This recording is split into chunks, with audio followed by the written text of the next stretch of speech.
Hello guys, जय जगन्नाथ। मो channel को आपण मानक स्वागत। आज मु आपण मानक सहित कंचा कदली कोफ्ता करी रेसिपी शेयर करी। आपण माने डिटेल रेसिपी मो डिस्क्रिप्शन में जाई चेक करी नेबे। चलंतु आरंभ करिबा कंचा कदली कोफ्ता करी। प्रथमे मु कदली आलू को भल धोई नेछि, ताकू भल भाबरे 10-15 मिनिट में सिझेई नेछि। सिझी गला परे आमे सब प्लेट को थरो कदली आलू को काढ़ी नेबा, ताकू ठंडा हबा को दबा। ठंडा हे गला परे आमे कदली रो चोपा छड़ेई देबा। थरो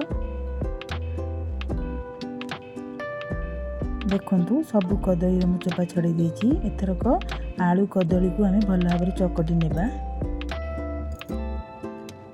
भल भाबरे म चकटी हे गला परे एथरक आमे नबा गोटे बड़ चामच मैदा, 2 चामच बेसन नेबा, गोटे चामच अदा रसुण पेस्ट नेबा, हाफ चामच हल्दी गुंड नेबा, गोटे चामच लुण नेबा, गोटे चामच लंका गुंड नेबा, आउ आमे करी पाउडर गोटे चामच नेबा, आउ अल्प गरम मसला नहीं ताकू आमे हाथ रे भल भाबरे चकटी नेबा। भल भाबरे चकटी हे गलानी। एथरक आमे कोफ्ता तैयारी करिबा।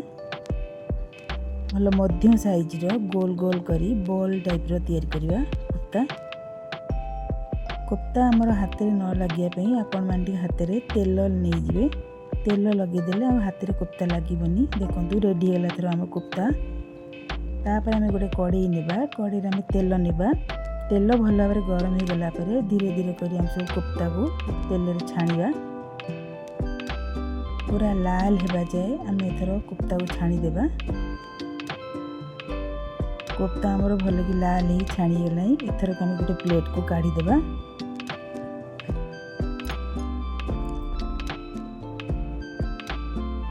आउ जहाँ अवशिष्ट कोफ्ता अच्छी ताकू भी आम छाणी नेबा। देखंतु सब कोफ्ता आमर छाणी हो गलानी।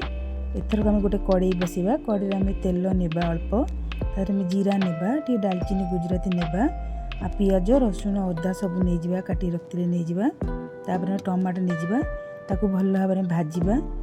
भाजी हो गला पर आम 10-15 टी काजू नेबा, ताकू भी भल भाव भाजीबा। एथरक आम हल्दी पाउडर नेबा, लंका पाउडर नेबा गोटे चामच, लुण नेबा, करी पाउडर आउ गरम मसला नहीं मसलाटा को भल भाव में भाजीबा। भल भाव भाजी हो गला ताकू एथर ग्राइंडिंग करदेबा। देखंतु मसला आम रेडी हो गला। तापर गोटे कड़े बसैबा। तेल गोटे चामच नेबा, बड़ चामच गोटे आम बटर नेबा, तादर आम टी लंका पाउडर नेबा, टी हल्दी नेबा। तापर आम बाटी रखिया मसला को पकईदेवा। आउ ताकू भल भाव में कषिबा। पूरा तेल बाहर जाए आम मसलाटा को भल भाव कषिबा। कषि हो गला परे मु 2 चामच अमूल टिके गरम पानी गोली रखी ताकू देदेबा। ताकू भी आम भल भाव कषिदेबा। कषि हो गला परे टिके पानी गरम पानी देबा। एथरक आम कोफ्ता सबको धीरे धीरे करी मसला रे पकईदेबा। मसलार झोल आम कम रखिबा, बेसी झोल रखिले टेस्ट लागिबन तरकारीटा।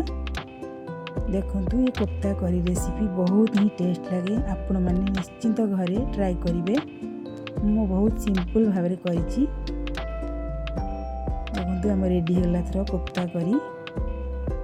एथरक आम गोटे बाउल रे काढ़ी देबा।